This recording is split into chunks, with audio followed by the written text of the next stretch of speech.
अथ कीलकम्। ॐ अस्य श्रीकीलकमन्त्रस्य शिवऋषिः अनुष्टुप् छन्दः श्रीमहासरस्वती देवता श्रीजगदम्बा प्रीत्यर्थं सप्तशतीपाठाङ्गत्वेन जपे विनियोगः। ॐ नमश्चण्डिकायै। मार्कण्डेय उवाच। ॐ विशुद्धज्ञानदेहाय त्रिवेदी दिव्यचक्षुषे श्रेयः प्राप्तिनिमित्ताय नमः सोमार्धधारिणे। सर्वमेतद्विजानीयान् मन्त्राणामभिकीलकम् सोऽपि क्षेममवाप्नोति सततं जाप्य तत्परः। सिद्ध्यन्त्युच्चाटनादीनि वस्तूनि सकलान्यपि एतेन स्तुवतां देवी स्तोत्रमात्रेण सिद्ध्यति। न मन्त्रो नौषधं तत्र न किञ्चिदपि विद्यते विना जाप्येन सिद्ध्येत सर्वमुच्चाटनादिकम्। समग्राण्यपि सिद्ध्यन्ति लोकशङ्कामिमां हरः कृत्वा निमन्त्रयामास सर्वमेवमिदं शुभम्।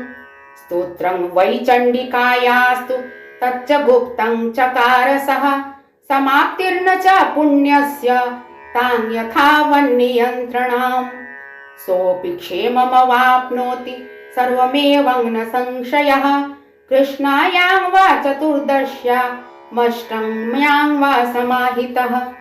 ददाति प्रतिगृह्णाति नान्यथैषा प्रसीदति इत्थं रूपेण कीलेन महादेवेन कीलितम्।